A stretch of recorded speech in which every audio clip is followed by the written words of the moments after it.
Morning everyone, welcome back to the channel and a final welcome back to the beautiful North Yorkshire Moors. So I am shattered. Second night car camping and woke up a bit chilly at about 5:30. Alarms weren't due to go off till 6 for sunrise. So yeah, probably got about 4 hours sleep.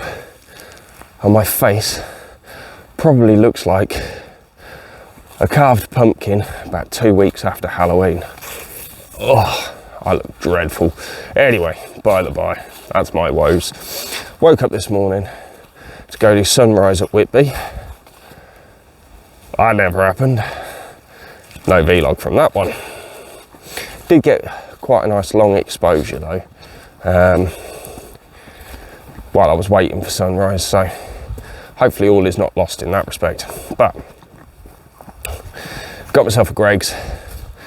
Now I've come back down here to do Falling Foss. Now you've probably seen from the B-roll, it's not as full as I would have liked it to be at the start of November, especially based on Thompson Foss and the falls over at Keld in the Yorkshire Dales. But we will see. We will see what I can get. So yeah, currently making my way down to Maybeck so I can cross the river and make the walk over to the bottom of Falling Foss. Not an easy task to do, let's put it that way, but needs must. One other thing I wanted to comment on, sun's just coming out, which is lovely. Still got quite a lot of yellow leaves. Hoping to utilise some of that. And I'll tell you what, don't know if there's been many people down here this morning, because I'm seeing loads of wildlife running around. Beautiful, beautiful morning. Absolutely blessed. I mean, look at this. So Hermitage is actually just down here.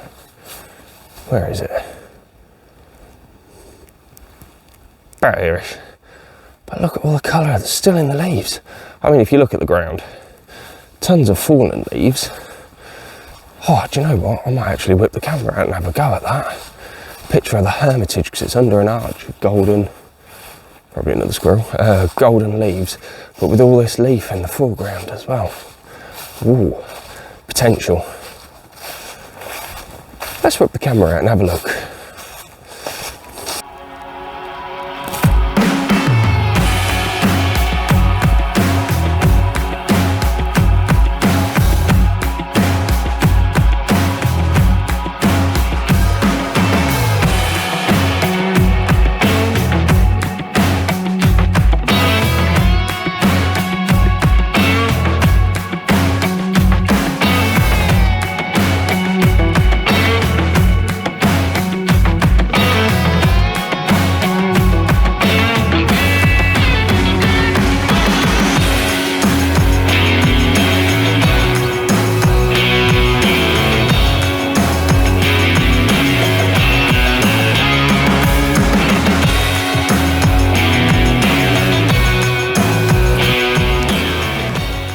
Well, I think that picture possibly came out all right.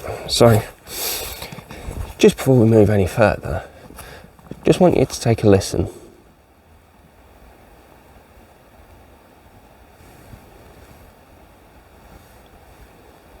How beautiful is that absence of noise?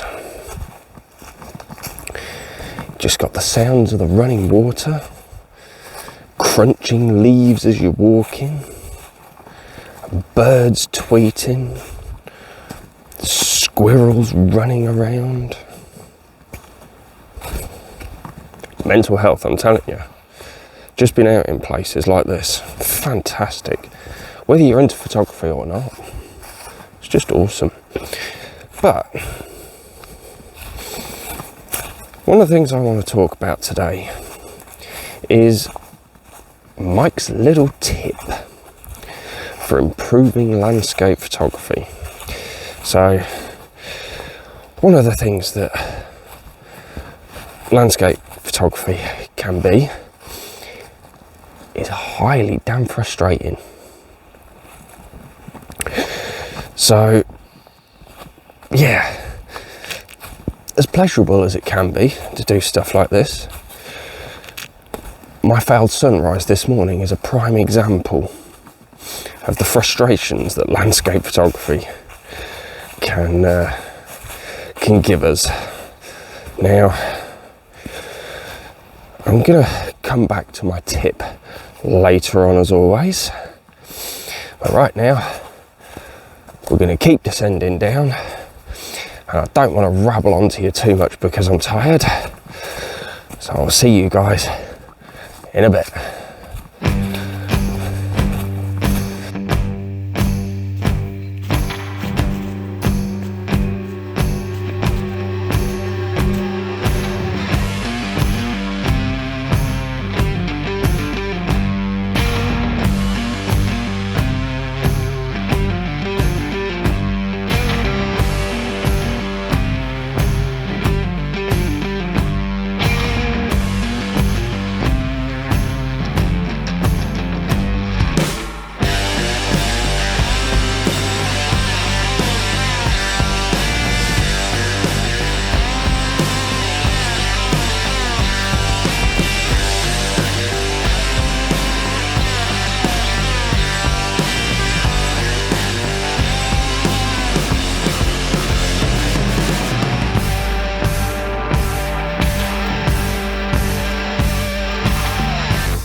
Okay, so I've crossed the beck now. There's some bird kicking off as well. Proper screeching its head off.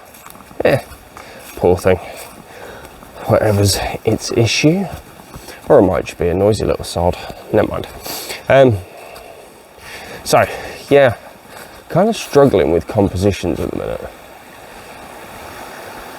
Not necessarily that I was particularly, I've got an end goal in mind, you see, so I'm not too concerned, but I think the frustrating again, is either the nice little spots that I've seen are either a bit messy with dead branches or trees without leaves on, and the nice colourful bits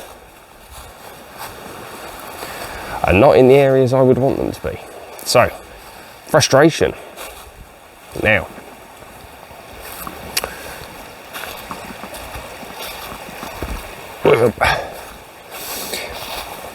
the frustration, it's really difficult to see underfoot because there's so many dropped leaves down there. Now, yeah, frustration. This kind of leads into my key point about improving your landscape photography. It's one simple rule that I try and follow as much as possible. Practice. Now, firstly, I don't think that tree's meant to be there. Looks like it's been cut in half fairly recently as well, probably to stop it blocking the way, although technically, if they didn't want you to come down here, or if they did want you to come down to the bottom of Falling Foss, they'd put a bridge in rather than you making you traipse through the stream. Waterproof boots and waterproof socks in case they don't hold. I'm not silly. Yeah, so the best way to improve your landscape photography is by not falling over and practicing.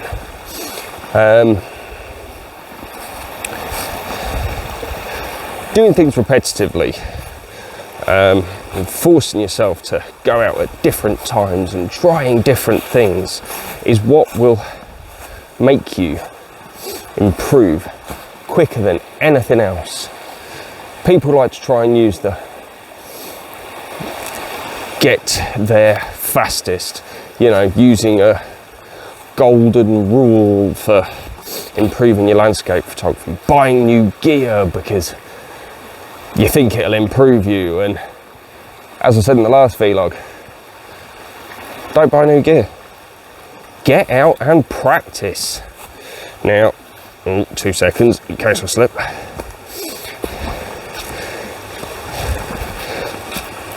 Now, the more you get out and practice, the quicker your photography will improve. Now, I try and get out with the camera as much as possible, and bear in mind I only started my landscape photography journey, I would say really, I got the bug for it September 2019.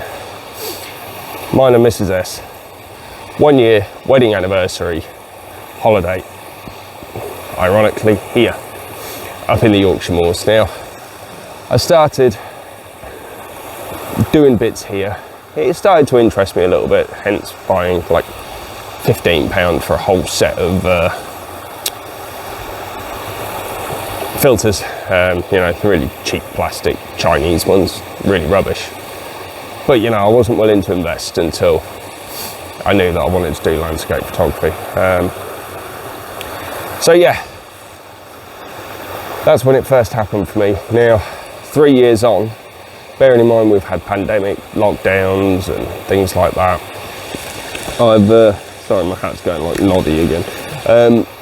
Yeah, I've managed to get out as much as possible. I've taken up car camping to try and, you know, utilise the most of my time rather than just driving up for a day. You know, one night's car camping means I can get 2 days solid photography in it.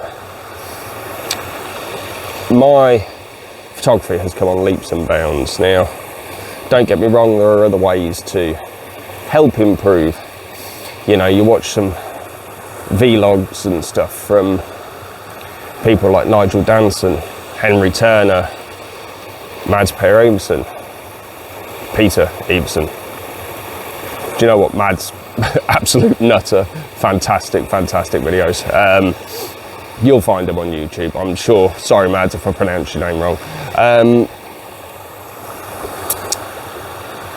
There's quite a few people in the States as well. Nick Page, big fan of Nick Page's work, especially his storm work and stuff, very envious of that. So yeah, watching those videos and stuff will actually help you improve. But you're not going to improve if you're just sitting on your computer watching videos. You will then not just sort of go straight out and start taking cracking pictures. Won't happen. Take the rules and information that these guys give you, grab your camera and get out, practice. So I'm going to go do some practicing, but the reason I've stopped is because I've got to cross this log here. So of course I'm not going to film that. I ain't silly, I tell you. And the bank to get over to it is a little bit steep as well. So yeah, if I come back on the next part and I'm a wee bit soggy, you know why. Let's crack on.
Okay, so Falling Foss done.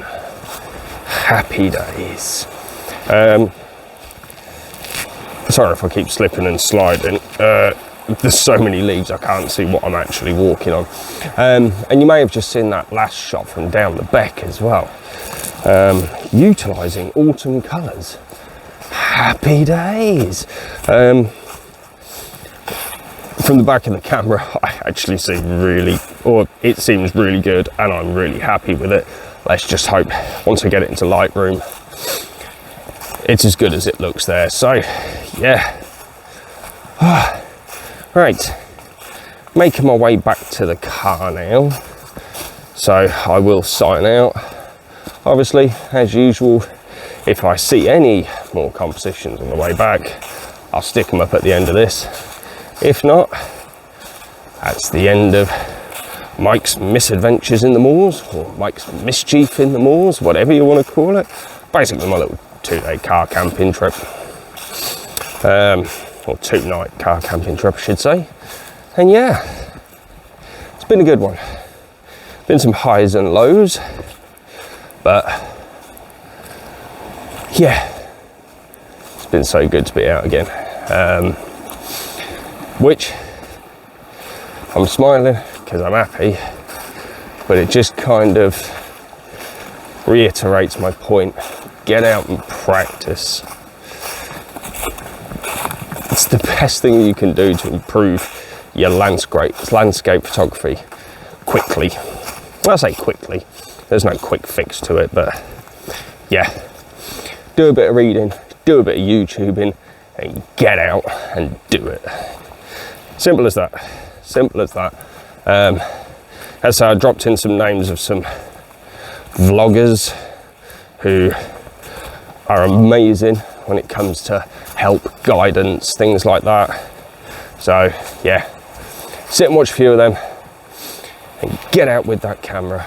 I cannot emphasize it enough. I hate being stuck indoors. I'd rather be out doing this. I don't even like spending time editing the pictures afterwards. I do it because I want to make the most of these trips out. But yeah, I don't want to be sat on my bum working in Lightroom when I could be out in places like this. Look at it. It's just incredible. Cute little run through there between those stones. Captured that before, but it's not a great composition. It actually looks like there's some potentially wood caught up in it as well. But yeah, as I say, if I see anything else though, I will stick it up at the end of this vlog. Now, I'm signing out, heading to Whitby to buy myself some fudge from Justin's Fudge and Chocolatier. Best fudge in the world.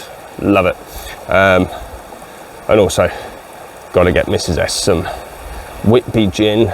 They do one called Bramble Bay if they've still got it. It's a limited edition one. Bought a small bottle as a taster in September and she like loves it. So yeah, I'll get her another one. But yeah, if you have liked this video, do give us the old thumbs up.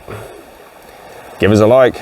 Drop us a subscribe from down the bottom, because who knows where we're going to end up next. And this is Mike, out. Take care. Be safe, everyone. Peace.